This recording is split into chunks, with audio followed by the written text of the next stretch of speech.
El sufrimiento, aunque parezca inevitable en la vida humana, no es más que una de las formas en las que el ego logra retenernos en la culpa.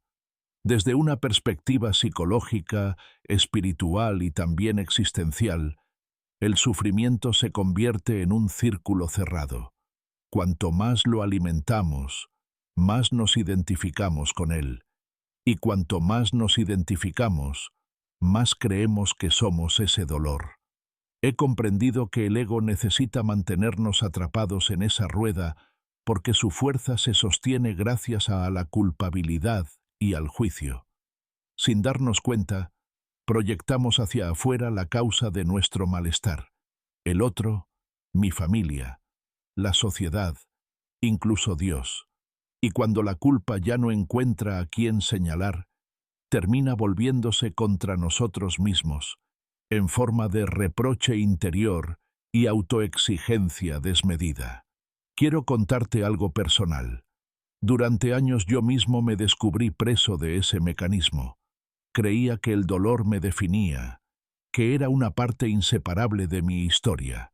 Lo curioso es que, a pesar de mi formación y de los conocimientos que había adquirido, no era consciente de hasta qué punto mi mente se dejaba guiar por esa voz interna que siempre exigía más, que siempre señalaba errores, que siempre encontraba un culpable.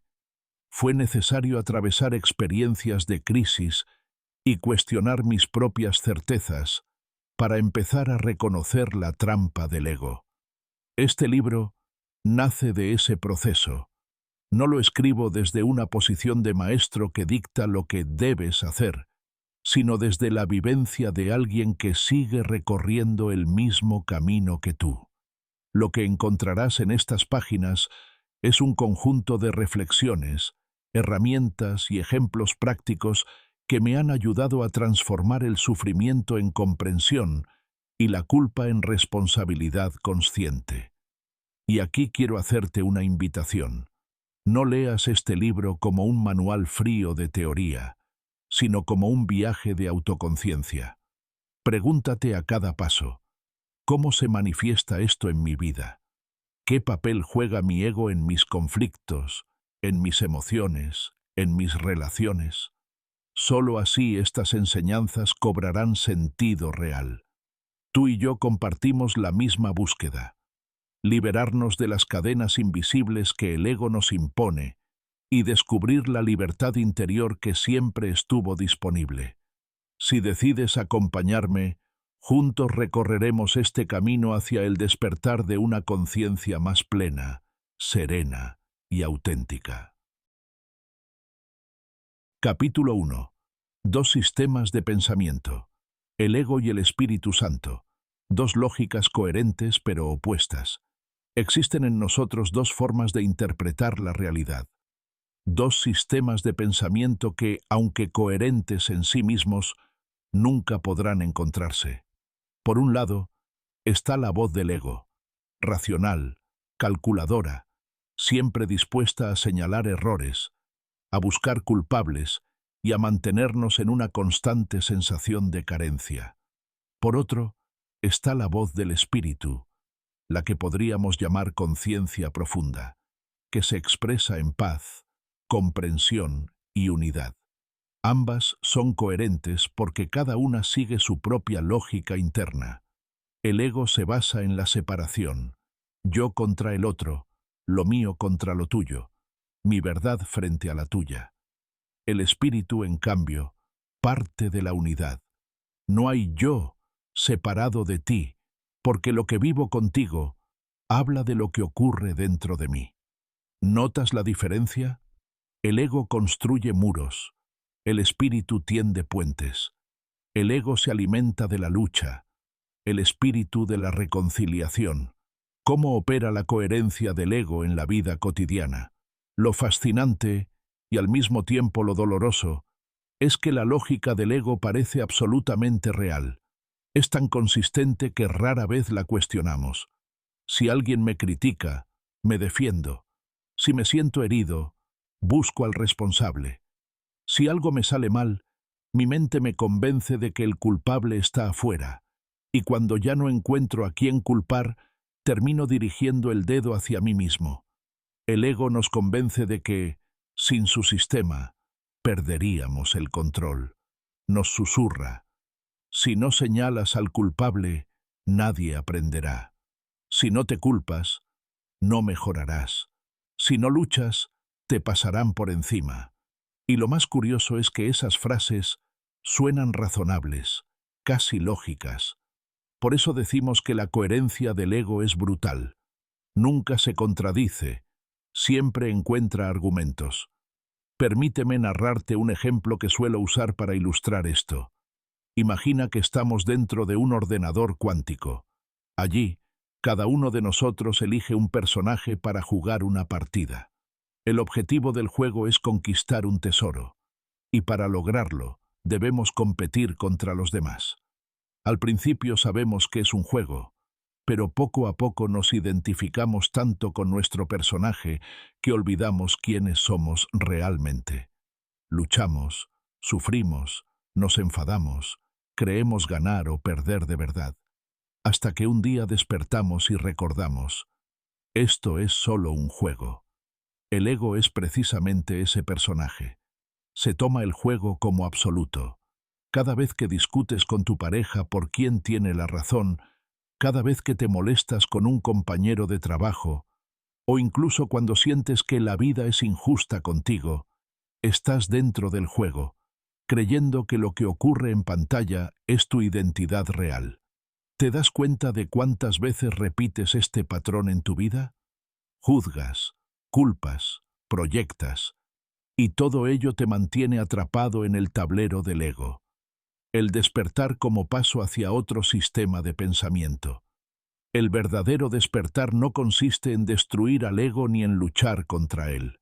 Al contrario, cuanto más lo combatimos, más fuerte se vuelve. El despertar es, sencillamente, darnos cuenta de que existe otro sistema de pensamiento disponible. Cuando empiezo a observar mis reacciones sin identificarme con ellas, descubro que no soy el personaje que discute, que sufre o que culpa. Soy la conciencia que observa.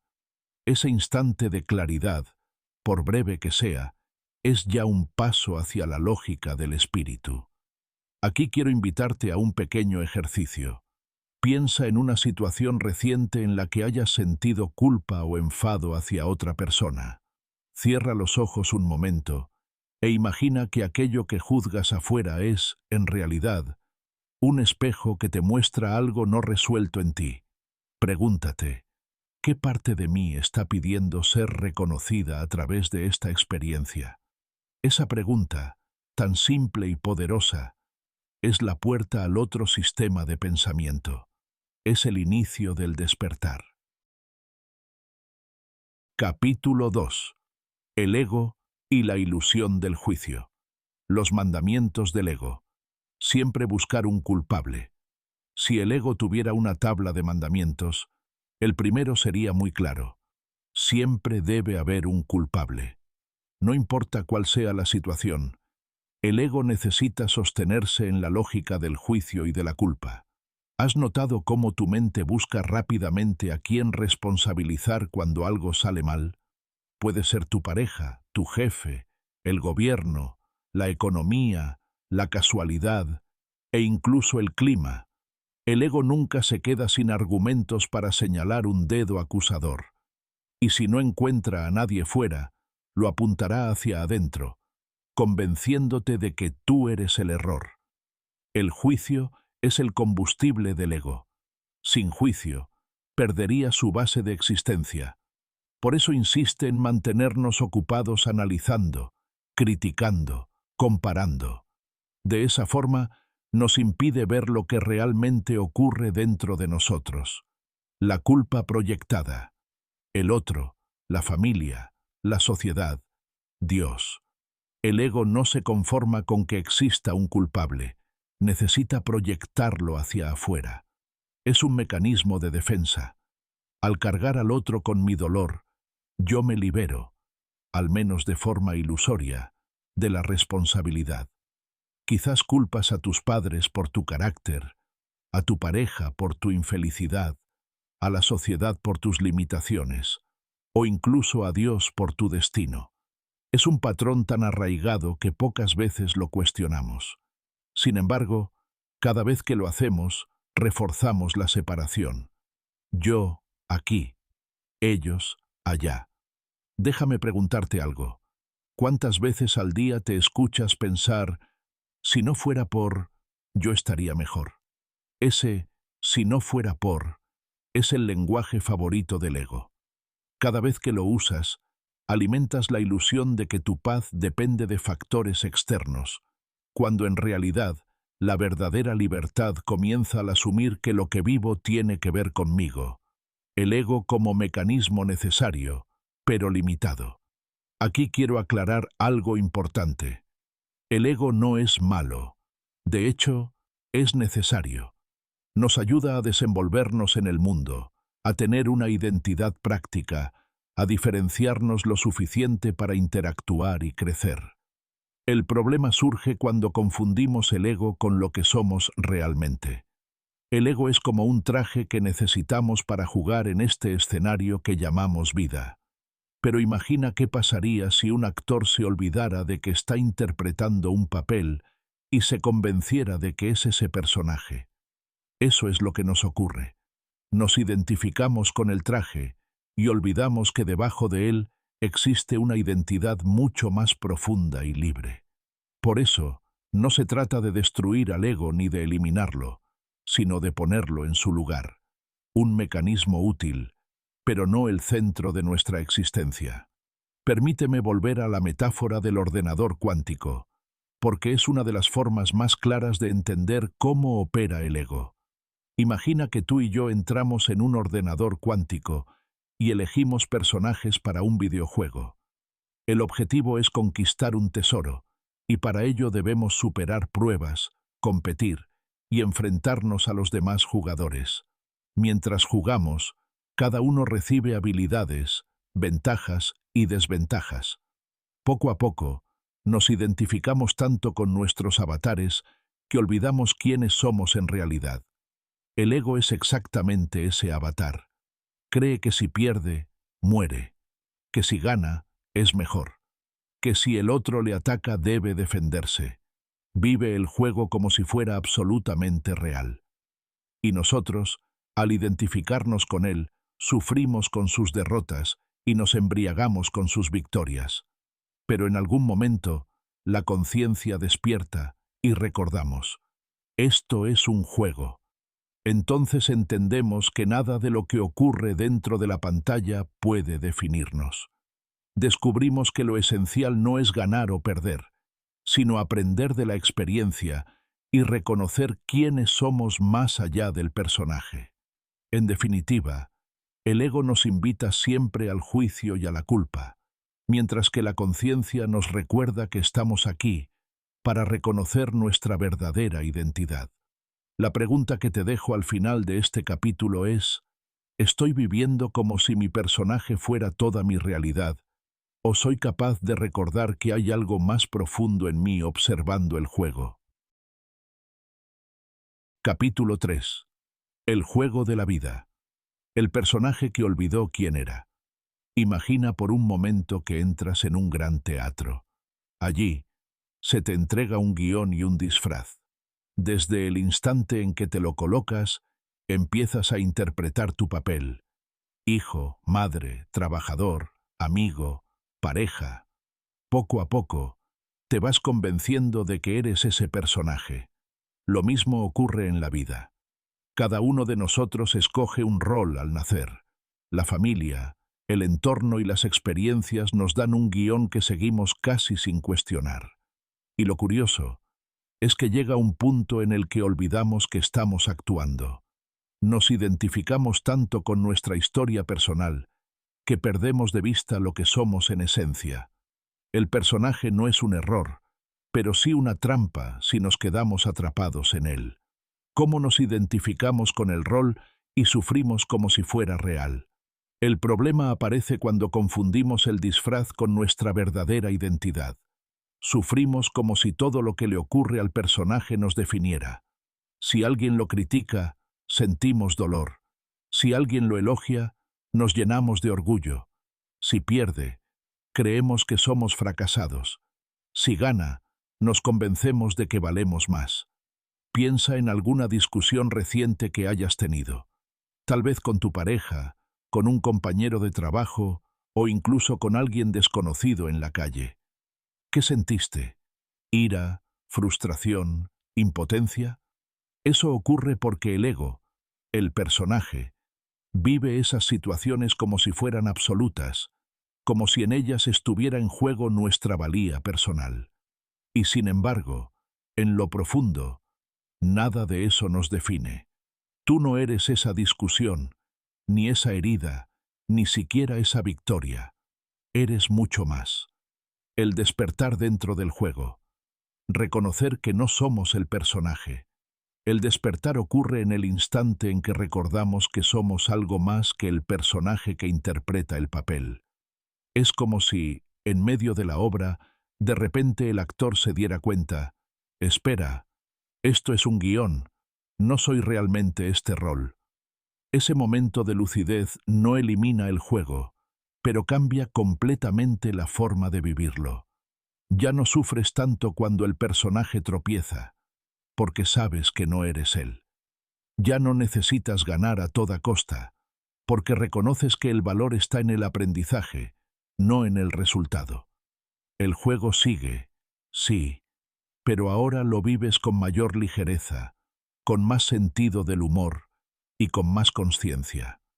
Recuerdo una etapa de mi vida en la que estaba tan identificado con mi personaje que sentía que todo lo que me ocurría era un ataque personal. Si alguien no estaba de acuerdo conmigo, me dolía profundamente. Si algo no salía como yo esperaba, me lo tomaba como un fracaso personal. Vivía atrapado en la necesidad de demostrar mi valor constantemente. Fue solo cuando empecé a observar mis reacciones, casi como si fuera un espectador del teatro, que me di cuenta: no soy este papel. Fue un descubrimiento liberador. El personaje seguía teniendo problemas, retos y conflictos, pero yo ya no me definía por ellos. Y aquí quiero proponerte un ejercicio práctico. Piensa en una situación reciente en la que hayas sentido dolor, culpa o frustración. Escríbela en un papel, como si fuera una escena de una obra de teatro. Describe quiénes eran los personajes, qué rol cumplía cada uno y cuál era el conflicto. Luego pregúntate: ¿quién soy yo más allá de este papel? ¿Qué parte de mí observa esta escena sin quedar atrapada en ella? Haz este ejercicio con honestidad. Descubrirás que existe una parte de ti que no necesita defenderse, que no sufre por el guión y que siempre permanece en calma. Esa es tu esencia, tu verdadero ser, el que nunca puede ser dañado por el juego. En la medida en que recuerdas que la vida es un escenario y que tú no eres solo tu personaje, empiezas a vivir con mayor libertad. El sufrimiento pierde fuerza y en su lugar aparece una claridad que transforma tu manera de estar en el mundo. Capítulo 4. El infierno no es un lugar. El infierno como estado mental. Durante mucho tiempo, la humanidad imaginó el infierno como un lugar físico, un sitio de castigo, fuego y sufrimiento eterno. Sin embargo, la verdadera experiencia del infierno no está en un espacio lejano, sino en nuestra propia mente. El infierno aparece cada vez que quedamos atrapados en el resentimiento, la culpa, la necesidad de venganza o la obsesión por tener razón. Es un estado mental que nos consume por dentro y que puede estar presente incluso en medio de una vida aparentemente normal. Yo mismo lo he experimentado. No necesitaba muros ni llamas para sentirme atrapado. Bastaba con quedarme rumiando pensamientos de ira, repitiendo en mi cabeza diálogos de reproche y sosteniendo discusiones imaginarias que nunca terminaban. Ese era mi verdadero infierno, la lucha por tener razón como la raíz del sufrimiento. Si tuviera que señalar una de las causas principales de nuestro sufrimiento, diría sin dudarlo, la lucha por tener razón. El ego necesita reafirmarse constantemente y cree que solo lo logra cuando demuestra que el otro está equivocado. Piénsalo un momento. ¿Cuántas veces te has enredado en discusiones interminables donde lo único que buscabas era que el otro reconociera que tú tenías razón? ¿Y cuántas de esas discusiones te dejaron realmente en paz, incluso cuando ganaste? Lo cierto es que, aunque el ego celebre cuando se siente superior, nuestra alma se queda vacía, porque tener razón no nos da paz. Lo que nos la da es comprender y soltar. Recuerdo una discusión con mi pareja en la que ambos defendíamos nuestro punto de vista como si se tratara de una batalla épica. Ella insistía en que yo no la escuchaba lo suficiente.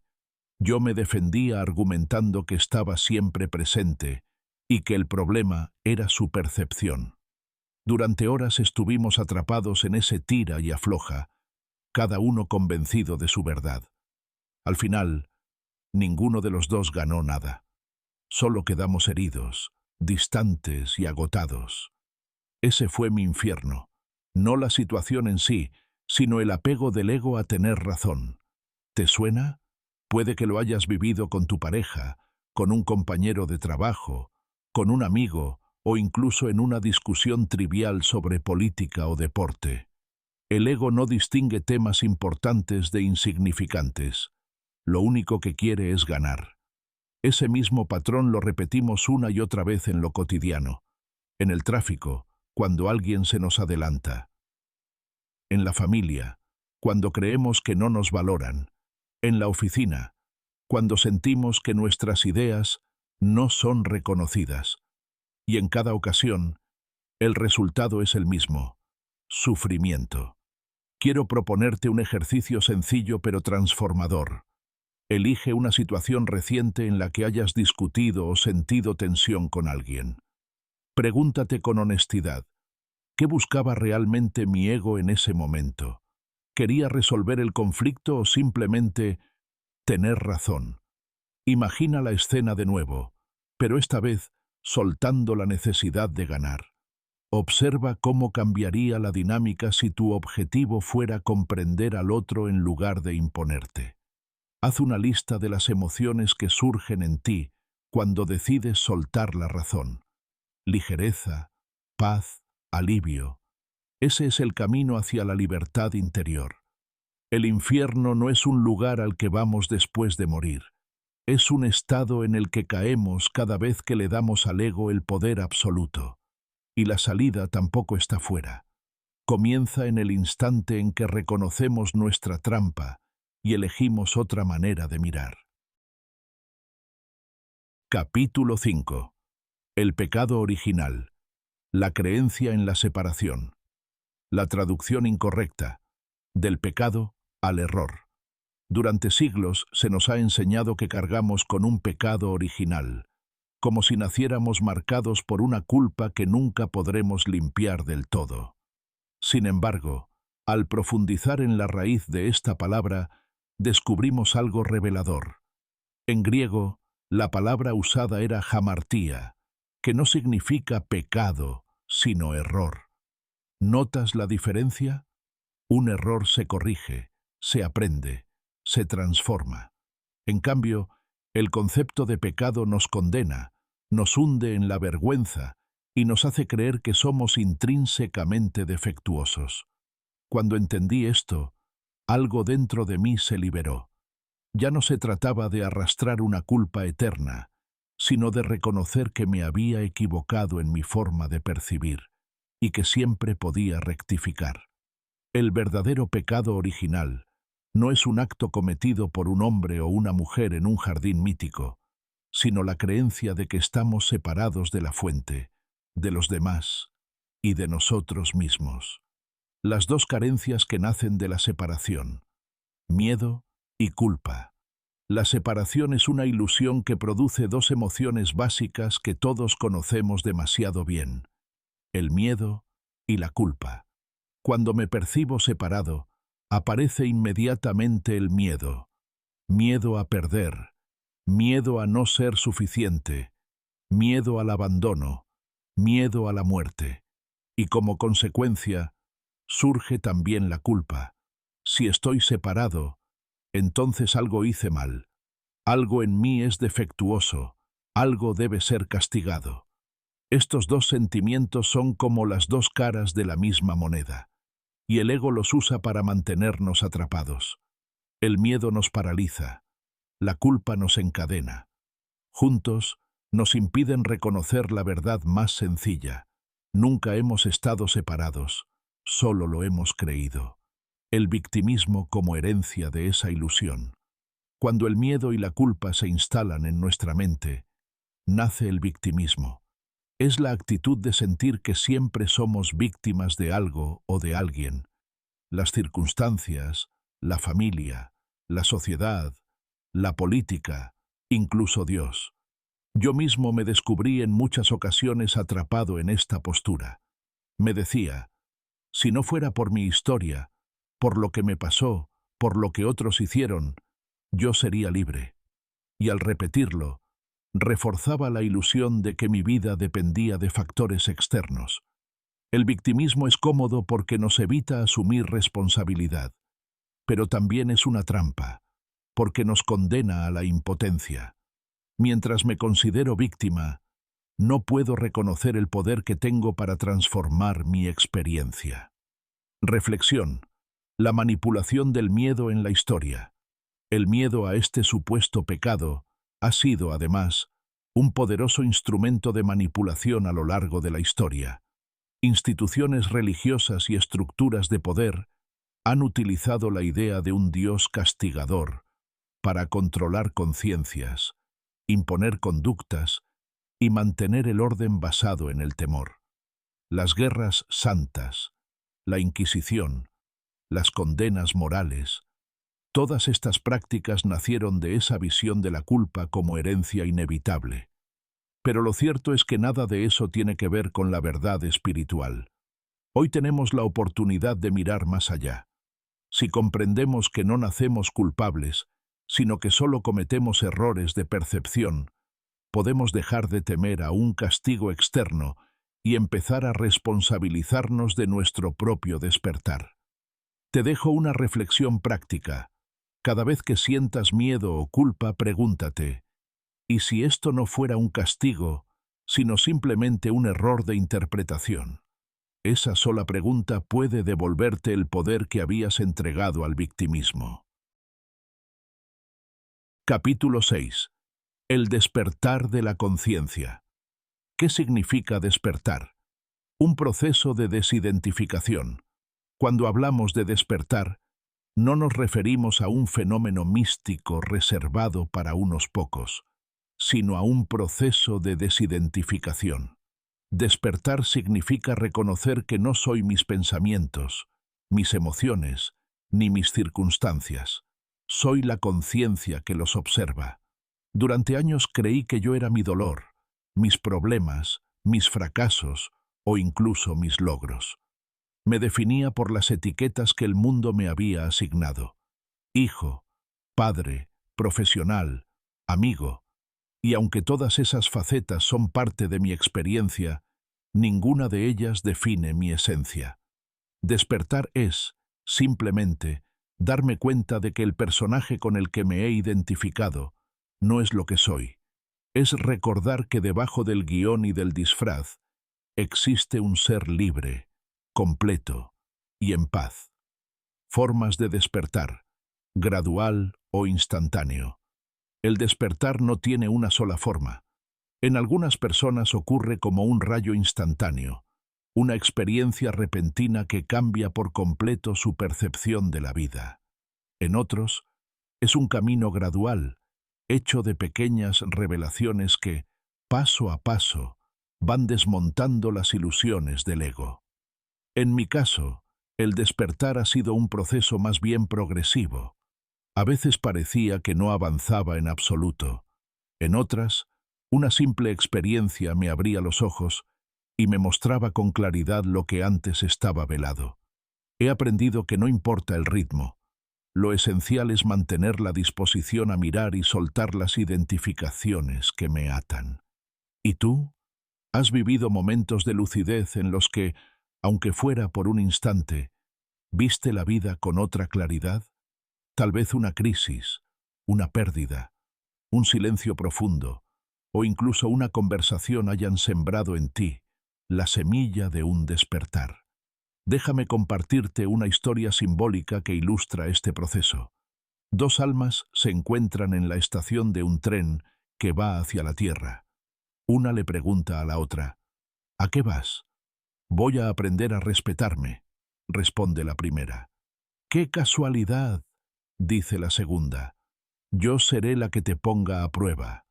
Ambas suben al mismo vagón, convencidas de que se encontrarán en la vida como maestro y alumno, aunque en realidad estarán aprendiendo juntas.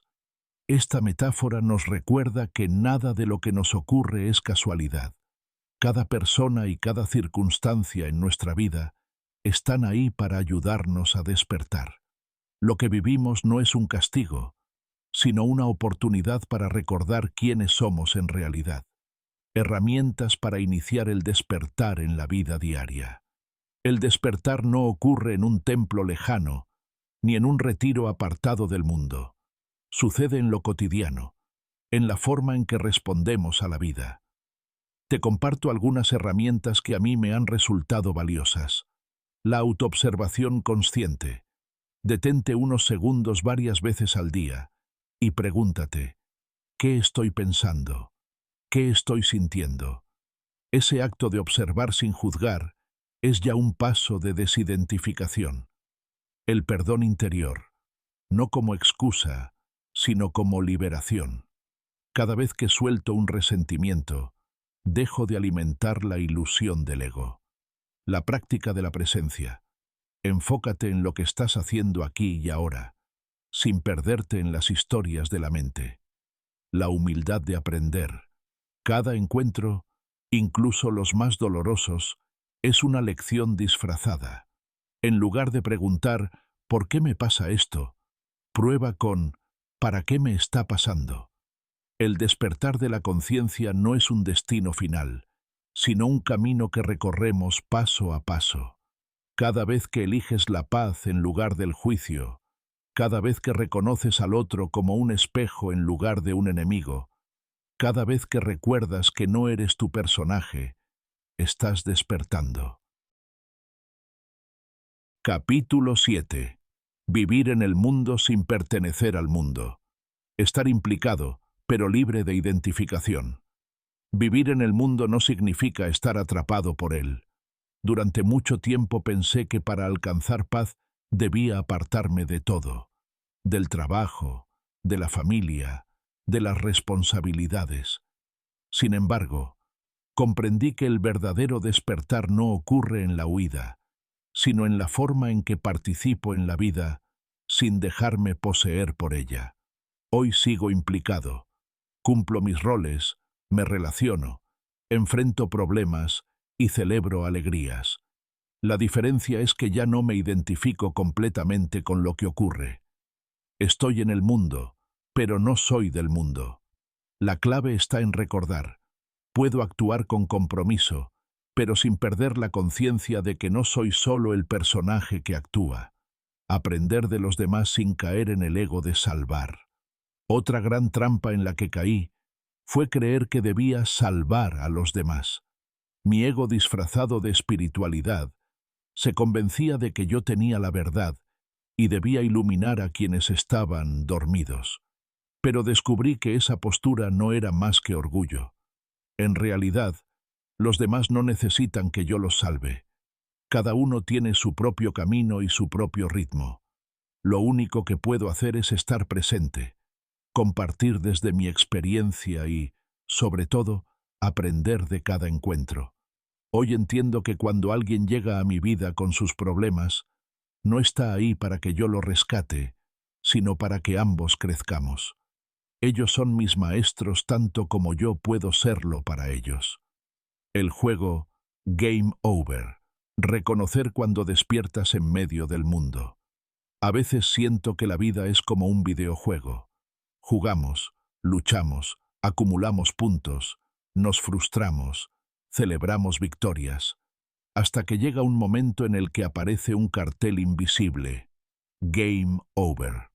Ese game over no significa que todo termina, sino que he despertado dentro del juego. Es el instante en que comprendo que nada de lo que sucede puede definirme realmente. Puedo seguir participando, pero ya no me tomo las derrotas ni los triunfos tan en serio. ¿Te ha pasado alguna vez que, en medio de una situación difícil, de pronto tuviste una claridad inesperada? Es como si vieras el conflicto desde arriba, con otra perspectiva, y de pronto dejara de doler tanto. Ese es tu game over, el momento en que recuerdas que eres más que el personaje. Quiero proponerte un ejercicio muy sencillo para practicar la presencia en tu vida diaria. Elige 3 momentos del día, por ejemplo, al despertar, antes de comer y antes de dormir. En cada uno de ellos, detente un instante y toma 3 respiraciones profundas. Pregúntate, ¿qué estoy sintiendo ahora mismo? ¿Qué está ocurriendo en mi mente? No intentes cambiar nada. Solo observa. Este pequeño hábito entrena tu capacidad de estar en el mundo sin quedarte atrapado en él. Te recuerda, una y otra vez, que puedes vivir las experiencias con intensidad, pero sin perder tu centro. Vivir en el mundo sin pertenecer al mundo es el verdadero arte de la libertad. Comprometerse con la vida, pero desde la conciencia de que lo esencial nunca puede perderse. Capítulo 8. De la culpa a la responsabilidad personal. No culpar al otro, ni a Dios, ni al diablo. Uno de los mayores cambios en mi vida ocurrió cuando comprendí que culpar a los demás no me liberaba, sino que me encadenaba más. El ego siempre busca responsables externos: mi pareja, mis padres, la sociedad, el gobierno, incluso Dios o el diablo. Al hacerlo, me convertía en víctima y entregaba mi poder. Lo cierto es que nadie me hace sufrir. Lo que ocurre fuera solo despierta algo que ya estaba dentro de mí. El infierno o la paz no dependen del mundo, sino de cómo lo interpreto. Cuando dejé de culpar, comencé a ver con más claridad que la vida no me castigaba, sino que me mostraba lecciones. Ese fue el primer paso hacia la libertad interior. Reconocer la propia responsabilidad como llave de libertad. Asumir la responsabilidad no significa cargar con más peso, sino todo lo contrario. Significa reconocer que soy yo quien tiene la llave de mi bienestar. Responsabilidad no es lo mismo que culpa. La culpa me dice, algo está mal en ti. La responsabilidad me dice, tú puedes elegir de nuevo. Ese cambio de mirada transforma radicalmente la forma en que vivimos. Cuando me reconozco responsable de mi mundo interno, dejo de esperar que otros cambien para yo estar bien. Recupero mi poder de elegir pensamientos, emociones y respuestas diferentes. Recuerdo una discusión cotidiana en la que vi con claridad este mecanismo. Yo defendía mi postura con obstinación, convencido de que tenía la razón. Ella, desde su polaridad más emocional y expresiva, buscaba ser escuchada y reconocida. El resultado, un choque inevitable. El ego de cada uno gritaba, yo tengo razón, el otro está equivocado. Al observarlo después con calma, entendí que ninguno de los dos quería herir al otro. Simplemente estábamos atrapados en el juego de las polaridades. La energía masculina buscando lógica y resolución. La femenina necesitando expresar y exteriorizar. En ese momento me pregunté, ¿qué ocurriría si en lugar de culpar, asumiera mi parte de responsabilidad en la dinámica? Descubrí que gran parte de la tensión desaparecía en cuanto soltaba el juicio y elegía escuchar. Guía práctica. ¿Cómo transformar la culpa en autoconciencia? Te propongo un ejercicio sencillo para empezar a transformar la culpa en responsabilidad consciente. Detecta la culpa. Recuerda una situación en la que hayas culpado a alguien más o a ti mismo. Escríbela en pocas frases. Cambia la pregunta. En lugar de ¿por qué me hacen esto? Pregúntate, ¿qué me está mostrando esto de mí? Encuentra tu parte.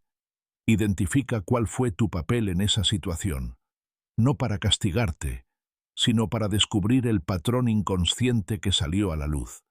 Elige de nuevo.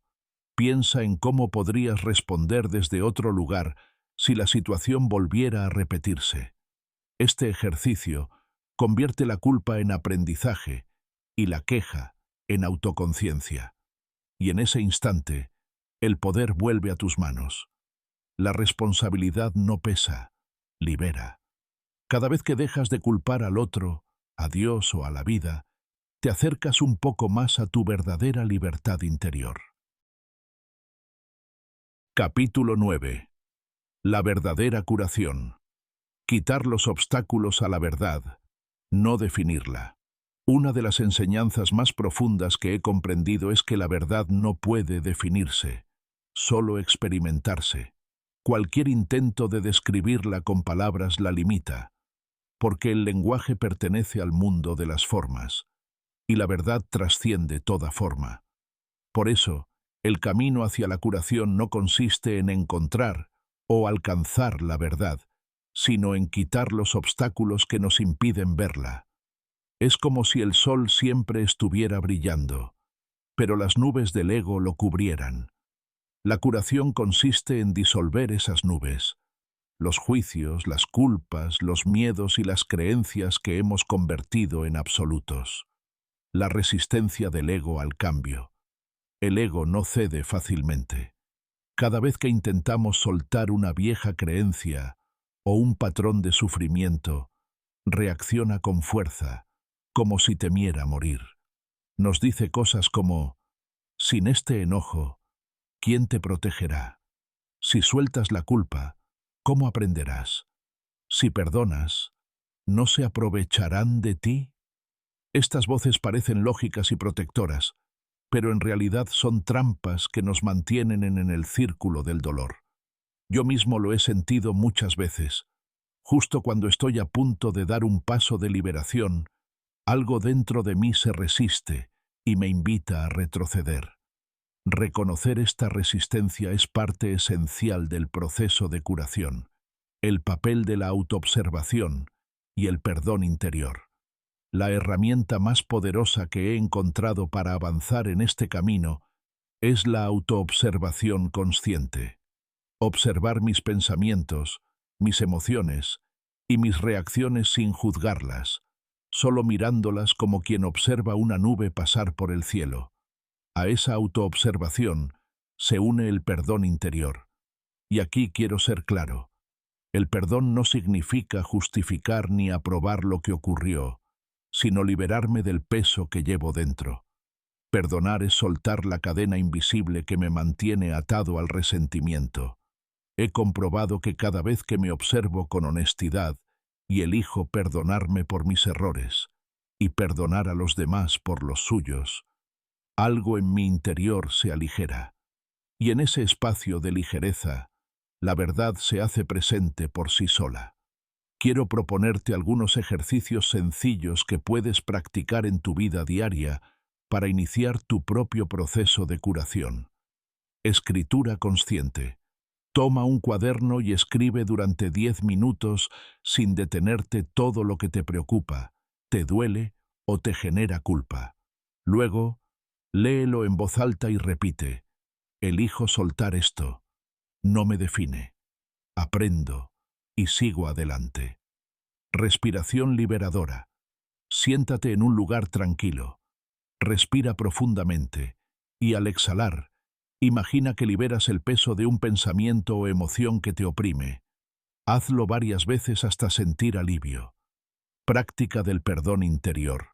Recuerda una situación que aún te duele. Visualiza a la persona implicada, puedes ser tú mismo, y di mentalmente: te libero y me libero. Aprendí de esta experiencia, y ahora elijo la paz. Observación sin juicio. Cada vez que surja una emoción intensa, no la reprimas ni la alimentes. Solo obsérvala y dite a ti mismo: esto también pasará. La verdadera curación no se logra acumulando conocimientos, sino soltando cargas. Y cuanto más nos liberamos de los obstáculos del ego, más evidente se vuelve lo que siempre estuvo ahí: la paz y la verdad que habitan en nuestro interior. Capítulo 10. Integrar las enseñanzas en la vida diaria.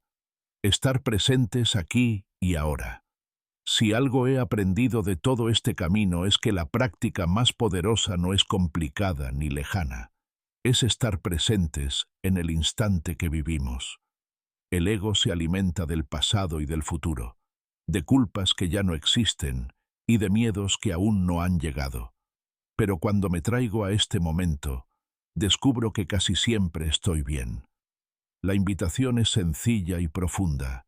Cada vez que tu mente se pierda en recuerdos dolorosos o en preocupaciones anticipadas, pregúntate: ¿qué está ocurriendo aquí y ahora, en este preciso instante? Esa pregunta, aunque parezca pequeña, puede devolverte al único lugar donde existe la paz: el presente. El ego como aliado y no como enemigo. Durante mucho tiempo creí que debía luchar contra el ego, como si fuera un enemigo a vencer. Hoy comprendo que esa batalla era una de sus trampas. El ego se alimenta de la lucha, incluso de la que tenemos contra él. La clave no es destruirlo, sino ponerlo en su lugar. El ego es útil, me da una identidad práctica, me permite organizarme, poner límites y desenvolverme en este mundo. Lo que ya no necesito es creer que soy solo eso. Cuando miro al ego como un mecanismo y no como a mi esencia, dejo de temerlo. Se convierte en un aliado, un traje que me ayuda a jugar la vida, pero que puedo quitarme cuando lo recuerdo. Vivir con alegría, desapego y confianza en el proceso. Una de las señales de que estamos integrando estas enseñanzas es que comenzamos a vivir con más ligereza. No porque la vida deje de tener retos, sino porque aprendemos a no cargarlos con tanto drama. Hoy busco vivir con alegría, incluso en medio de los desafíos. Me esfuerzo en cultivar el desapego, hacer lo mejor que puedo, pero soltar el resultado. Y confío en el proceso, aunque no siempre entienda hacia dónde me lleva. La confianza no elimina las dificultades, pero cambia mi forma de relacionarme con ellas. En lugar de ver problemas, empiezo a ver oportunidades de aprendizaje. El despertar como camino colectivo. Finalmente, comprendí que mi despertar no es solo mío. Tiene un impacto en los demás. Cada vez que elijo la paz en lugar del conflicto, contribuyo a un ambiente más sereno. Cada vez que suelto el juicio, ayudo a que otros se sientan menos atacados. Cada vez que vivo desde la conciencia, abro la puerta para que otros también se lo permitan. El despertar es un camino individual, sí, pero también profundamente colectivo. Ninguno de nosotros camina solo. Todos somos espejos que nos recordamos unos a otros lo que realmente somos. Pregúntate cada día: ¿qué puedo hacer hoy, en lo simple y cotidiano, para traer un poco más de presencia, alegría y conciencia al mundo que comparto con los demás? La integración no se logra en los grandes discursos, sino en los pequeños actos de cada día. Ahí, en lo cotidiano, es donde se juega nuestra verdadera transformación. Al mirar hacia atrás, veo con claridad que todo este camino no ha sido fácil. He atravesado momentos de confusión, de dolor y de resistencia. Muchas veces mi ego gritaba con fuerza, intentando convencerme de que tenía razón, de que debía defenderme o de que estaba condenado a repetir las mismas historias. Sin embargo, poco a poco descubrí algo profundo. Cada crisis fue una oportunidad de despertar. Cada conflicto me mostró una parte de mí que necesitaba ser reconocida. Y cada vez que elegí observar en lugar de reaccionar, perdonar en lugar de culpar, soltar en lugar de aferrarme, experimenté un alivio que me acercaba más a mi verdadera esencia. No soy alguien que ya lo logró y que ahora enseña desde la cima. Soy alguien que sigue aprendiendo, que sigue practicando y que cada día vuelve a recordar. Esa es mi verdadera transformación. Haber comprendido que el camino no termina, sino que se vive paso a paso, instante a instante. Si algo quiero dejarte al finalizar este libro, es la certeza de que el despertar no depende de nada externo. No está en un maestro, en un dogma, ni en una fórmula mágica. Está en ti. Dentro de ti hay una conciencia más amplia que observa tus pensamientos, tus emociones y tus circunstancias, sin quedar atrapada en ellos. Esa conciencia es tu verdadera identidad, la que nunca se pierde, aunque la olvidemos. El despertar no significa convertirte en alguien distinto, sino recordar lo que siempre fuiste. Ahora, la invitación es clara. No dejes que estas páginas se conviertan solo en un recuerdo agradable. Ponlas en práctica. Obsérvate en tus relaciones, en tus pensamientos, en tu manera de reaccionar. Haz de cada día una oportunidad para entrenar tu presencia, para transformar la culpa en responsabilidad, para elegir la paz en lugar del juicio. No necesitas hacerlo todo de golpe. Basta con pequeños pasos constantes, una respiración consciente, un instante de autoobservación, un acto de perdón sincero. Cada práctica, por pequeña que parezca, abre espacio a una vida más libre y más plena. El despertar ya está en ti. Lo único que requiere es tu decisión de recordarlo, una y otra vez, hasta que tu vida entera se convierta en un reflejo de esa conciencia. Y cuando eso ocurra, descubrirás que no caminas solo. Somos muchos los que, de diferentes formas, vamos despertando juntos.